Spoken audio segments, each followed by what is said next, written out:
കൃഷ്ണ ഗുരുവായൂരപ്പ. ഇന്ന് അക്രൂരൻ കൃഷ്ണനെയും ബലരാമനെയും മധുരയിലേക്ക് കൊണ്ടുപോകാൻ വേണ്ടി വൃന്ദാവനത്തിലേക്ക് എത്തുകയാണ് കേട്ടോ. അക്രൂരൻ ചിന്തിക്കുകയാണ്, കംസൻ വിഡ്ഢിത്തമല്ലേ കാണിക്കുന്നത്? ബലരാമനെയും കൃഷ്ണനെയും വധിക്കാമെന്നുള്ള കംസൻ്റെ മോഹം വ്യർത്ഥമാണെന്ന കാര്യത്തിൽ അക്രൂരന് സംശയമേതുമില്ല. എങ്കിലും കംസൻ്റെ ആജ്ഞ അനുസരിക്കാതിരിക്കാൻ നിവൃത്തിയില്ലല്ലോ. അതുകൊണ്ട് വൃന്ദാവനത്തിൽ പോയി രാമകൃഷ്ണന്മാരെ ധനുർയജ്ഞയാഗത്തിന് ക്ഷണിക്കാൻ തന്നെ അക്രൂരൻ നിശ്ചയിച്ചു. അന്നു രാത്രി അക്രൂരന് ഉറങ്ങാനേ കഴിഞ്ഞില്ല. കംസൻ്റെ ചെയ്തികളെക്കുറിച്ചുള്ള ചിന്ത ഒരു വശത്ത്, അതേസമയം കൃഷ്ണനെയും ബലരാമനെയും നേരിട്ട് കാണാമല്ലോ എന്ന സന്തോഷവും. അക്രൂരൻ അതിരാവിലെ തന്നെ യാത്രയ്ക്കുള്ള ഒരുക്കങ്ങൾ ആരംഭിച്ചു. സൂര്യോദയത്തിന് മുൻപായി മധുരാപുരയിൽ നിന്ന് യാത്ര തിരിച്ചു. അദ്ദേഹത്തിൻ്റെ മനസ്സും ചിന്തയും വൃന്ദാവനത്തെക്കുറിച്ചും രാമകൃഷ്ണന്മാരെക്കുറിച്ചും മാത്രമായിരുന്നു. മുജ്ജന്മത്തിൽ ചെയ്ത പുണ്യകർമ്മങ്ങളുടെ ഫലമാവണം തനിക്ക് കൃഷ്ണനെ കാണാനുള്ള ഭാഗ്യം കൈവരുന്നതെന്ന് അക്രൂരൻ കരുതി. താൻ പാപകർമ്മം ചെയ്തിട്ടുണ്ടെങ്കിൽ ആ പാപത്തിൽ നിന്നെല്ലാം മോചിതനായിട്ടുണ്ടാവും. അതിനാലാവണം കൃഷ്ണനെ കാണാൻ തനിക്ക് അവസരം ലഭിക്കുന്നത്. കംസനെ സേവിക്കാനാണ് ഈ ജന്മത്തിൽ തനിക്ക് അവസരമുണ്ടായത്. എങ്കിലും കൃഷ്ണനെ ദർശിക്കുന്നതിലൂടെ താൻ മോക്ഷഗതി അടയുക തന്നെ ചെയ്യും. കാർമുകിൽ വർണ്ണൻ്റെ നയനമനോഹരമായ രൂപം കാണാവുന്ന ആ അസുലഭ മുഹൂർത്തം അതെത്ര ധന്യമാണ്. ഇങ്ങനെ ഓരോരോ ചിന്തകളിലായിരുന്നു അക്രൂരൻ. അതു കാരണം വായുവേഗത്തിൽ പായുന്ന രഥത്തിൻ്റെ വേഗത അക്രൂരൻ അറിഞ്ഞില്ല. ഇടവഴികളും രാജവീഥികളും കുന്നും മലയുമൊക്കെ നിഷ്പ്രയാസം ഓടിക്കടക്കുകയാണ് കുതിരകൾ. കിഴക്ക് അരുണാഭ പരക്കാൻ തുടങ്ങുന്നതേയുള്ളൂ. സൂര്യോദയം ആയിട്ടില്ല. അതിനിടെ അക്രൂരൻ്റെ രഥം വൃന്ദാവനത്തിലെത്തി. അയാളുടെ മനസ്സ് സന്തോഷത്താൽ വീർപ്പുമുട്ടി. കൃഷ്ണൻ വസിക്കുന്ന പുണ്യഭൂമിയിലാണ് താൻ എത്തിയിരിക്കുന്നതെന്ന് അക്രൂരന് വിശ്വസിക്കാനാവുന്നില്ല. ഇവിടെ എത്തിയതുകൊണ്ട് തന്നെ ജന്മം സഫലമായിരിക്കുന്നു. ഹരേ കൃഷ്ണ. അക്രൂരൻ മനസ്സാ കൃഷ്ണനെ സ്തുതിച്ചു. രഥവേഗം കുറഞ്ഞു. രഥം നിർത്തി താഴെ ഇറങ്ങി.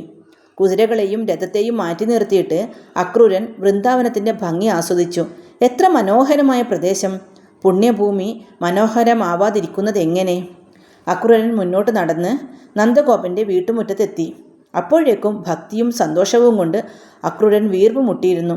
അക്രൂരന് സ്വയം നിയന്ത്രിക്കാൻ പോലുമായില്ല. എത്രയോ വർഷമായി മനസ്സിൽ പൂവിട്ട് പൂജിക്കുന്ന ആ വിഗ്രഹത്തെ കാണാനാവുന്ന നിമിഷമാണ്. അക്രൂരൻ എല്ലാം മറന്ന് നന്ദഗോപൻ്റെ വീട്ടിനുള്ളിലേക്ക് ഓടിക്കയറി.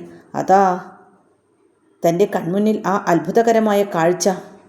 ബലരാമനും കൃഷ്ണനും തോളിൽ കൈയിട്ട് സർവാഭരണ വിഭൂഷിതരായി നിൽക്കുന്നു. അന്തരീക്ഷം സുഗന്ധപൂരിതം. മനസ്സിൽ ഭക്തി നിറയുന്ന രീതിയിൽ പതിഞ്ഞ സ്വരത്തിലേക്ക് ഒഴുകുന്ന നാരായണ ഗീതികൾ. പക്ഷേ അവിടെ എങ്ങും മറ്റാരുമില്ല, കൃഷ്ണനും ബലരാമനും ഒഴികെ. അക്രൂരൻ്റെ കണ്ണുകൾ ഭക്തി കൊണ്ട് തിളങ്ങി. മനസ്സ് സന്തോഷം കൊണ്ട് നിറഞ്ഞു. അക്രൂരൻ ഓടിച്ചെന്ന് രാമകൃഷ്ണന്മാരുടെ കാൽക്കൽ വീണു.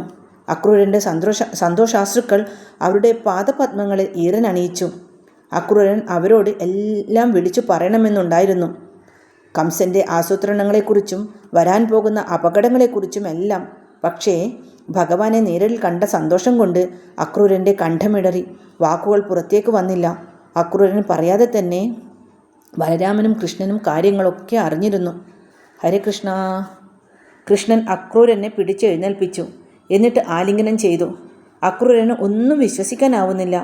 ആലിംഗനത്തിൽ നിന്ന് വിമുക്തനായപ്പോൾ ആദ്യം കണ്ട ബലരാമനും കൃഷ്ണനുമെല്ലാം മുന്നിൽ നിൽക്കുന്നത്. സാധാരണക്കാരായ അതിസുന്ദരന്മാരായ രണ്ടു യുവാക്കളായി അവർ മാറിയിരിക്കുന്നു. അക്രൂരൻ്റെ ഭക്തിയിലും വിശ്വാസത്തിലും സന്തോഷിച്ച രാമകൃഷ്ണന്മാർ ആദ്യം തങ്ങളുടെ ദൈവിക രൂപം അക്രൂരന് കാണിച്ചു കൊടുക്കുകയായിരുന്നു. ബലരാമനും കൃഷ്ണനും അക്രൂരനെ യഥോചിതം സൽക്കരിച്ചു. സൽക്കാരം സ്വീകരിക്കാൻ അക്രൂരന് ഒരു ജാള്യം തോന്നി. എങ്കിലും ഭഗവാന്മാർ നൽകിയതൊന്നും വേണ്ടെന്ന് പറയാൻ അക്രൂരന് കഴിഞ്ഞില്ല. ആദരപൂർവം ഭക്തിപൂർവം അക്രൂരൻ എല്ലാം സ്വീകരിച്ചു. ഒരു വേള അക്രൂരൻ സഹിക്കവയ്യാതെ ചോദിച്ചു, അല്ലയോ ഭഗവാന്മാരെ, ഈ നിസ്സാരനായ ഞാൻ ഭഗവാന്മാരുടെ ഈ സൽക്കാരങ്ങൾക്കും ആശീർവാദത്തിനുമൊക്കെ അർഹനാണോ? ഭക്തിയും വിശ്വാസവും സ്നേഹവുമല്ലാതെ മറ്റൊന്നും ഈയുള്ളവന് സ്വന്തമായിട്ടില്ല. അക്രൂരൻ്റെ വാക്കുകൾ കേട്ട് രാമകൃഷ്ണന്മാർ പരസ്പരം നോക്കി. എന്നിട്ട് ഒന്ന് പുഞ്ചിരിച്ചതല്ലാതെ ഒന്നും പറഞ്ഞില്ല. അതിനിടെ നന്ദഗോപൻ അവിടെ എത്തിയിരുന്നു. അക്രൂരൻ നന്ദഗോപനെ കാൽക്കൽ വീണ് നമസ്കരിച്ചു.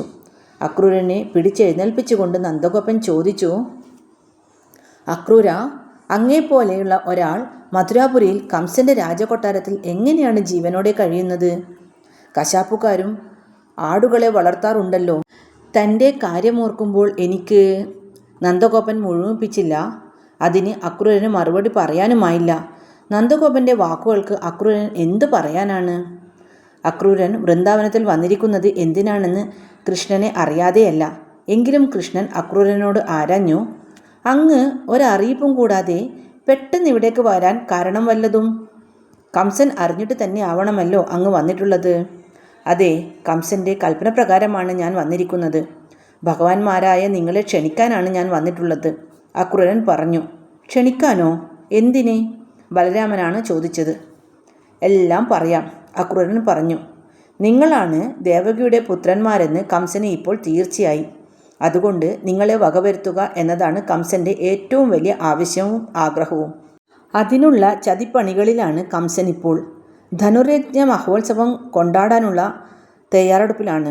അതിന് നിങ്ങളെ ക്ഷണിച്ചു വരുത്തി ചതിച്ചു കൊല്ലാനാണ് കംസന്റെ നീക്കങ്ങൾ.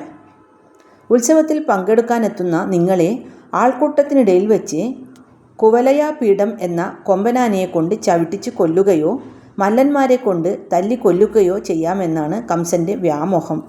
വ്യാമോഹമോ? മോഹമെന്ന് പറയൂ, കൃഷ്ണൻ ചിരിച്ചുകൊണ്ട് പറഞ്ഞു. എന്നിട്ട് അക്രൂരനോട് ചോദിച്ചു, അതിരിക്കട്ടെ, എന്തിന് ആനയെക്കൊണ്ട് ചവിട്ടിച്ചും മല്ലന്മാരെ കൊണ്ട് തല്ലിച്ചും ഞങ്ങളെ കൊല്ലണം? കംസന് തന്നെ ഞങ്ങളെ നിഷ്പ്രയാസം കൊല്ലരുതോ? പിന്നെ എന്തിനാണ് ഈ കുതന്ത്രങ്ങളൊക്കെ?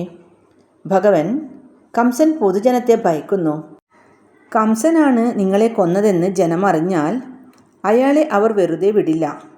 അതുകൊണ്ടാണ് തന്ത്രപൂർവ്വം നിങ്ങളെ അപകടപ്പെടുത്തി കൊല്ലാൻ അയാൾ ശ്രമിക്കുന്നത്. അപകടത്തിൽ മരിച്ചാൽ കംസനല്ലല്ലോ അതിനുത്തരവാദി. അക്രൂരൻ പറഞ്ഞു തീർന്നില്ല. അതിനു മുമ്പേ രാമലക്ഷ്മണന്മാർ ഭേഷ് ഭേഷ്, കംസന്റെ ബുദ്ധി അപാരം തന്നെ എന്ന് പറഞ്ഞ് ആർത്തു ചിരിച്ചു. എന്നിട്ട് അക്രൂരനോട് കൃഷ്ണൻ ചോദിച്ചു, അപ്പോൾ നിങ്ങൾ ഞങ്ങളെ ക്ഷണിക്കാൻ വന്നിരിക്കുകയാണല്ലേ? ധനുർയജ്ഞ മഹോത്സവം കണ്ടിട്ടും കാലമേറെയായി. ഞങ്ങൾക്ക് മഹോത്സവത്തിൽ പങ്കെടുക്കാൻ സന്തോഷമേയുള്ളൂ. എപ്പോഴാണ് പുറപ്പെടേണ്ടത്? നന്ദഗോപനും വൃന്ദാവനവാസികളും മഹോത്സവത്തിൽ പങ്കെടുക്കണമെന്നാണ് കംസന്റെ നിർദ്ദേശം. നിങ്ങൾ രാജാവിന് നൽകേണ്ട കാഴ്ചദ്രവ്യങ്ങളുമായി പിന്നാലെ വരിക. ബലരാമനും കൃഷ്ണനും ഇപ്പോൾ തന്നെ എൻ്റെ രഥത്തിൽ മധുരാപുരിയിലേക്ക് യാത്രയാവാം, അക്രൂരൻ പറഞ്ഞു. ബലരാമനും കൃഷ്ണനും നന്ദഗോപനും പരസ്പരം നോക്കി. എന്നിട്ട് കൃഷ്ണൻ പറഞ്ഞു, ശരി, ഞങ്ങളുടെ പ്രിയപ്പെട്ട അമ്മാവൻ കംസന്റെ ആഗ്രഹപ്രകാരം തന്നെ എല്ലാം നടക്കട്ടെ. ഞങ്ങൾ അങ്ങയുടെ രഥത്തിൽ തന്നെ മധുരയിലേക്ക് വരാം. അച്ഛൻ പിന്നീട് വന്നാൽ മതി. കാഴ്ചദ്രവ്യങ്ങളും സംഭരിച്ച് പ്രമാണിമാരെയും കൂട്ടി സാവധാനത്തിൽ എത്തിയാൽ മതി. അതുമല്ല, മധുരയിൽ ധനുർയജ്ഞ മഹോത്സവം നടക്കുകയാണെന്ന് വൃന്ദാവനവാസികളെ അറിയിക്കുകയും വേണമല്ലോ. അതിന് ഏർപ്പാട് ചെയ്യുകയും വേണം, കൃഷ്ണൻ ഗൗരവം വിടാതെ പറഞ്ഞു.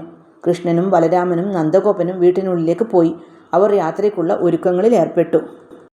അങ്ങനെ കൃഷ്ണനും ബലരാമനും ധനുർയജ്ഞ മഹോത്സവത്തിൽ പങ്കെടുക്കാനും കംസനെ കൊല്ലുവാനുമായി മധുരയിലേക്ക് പുറപ്പെടുകയാണ്. ഹരേ കൃഷ്ണ. ആ ഭാഗം നാളെ കേൾക്കാം.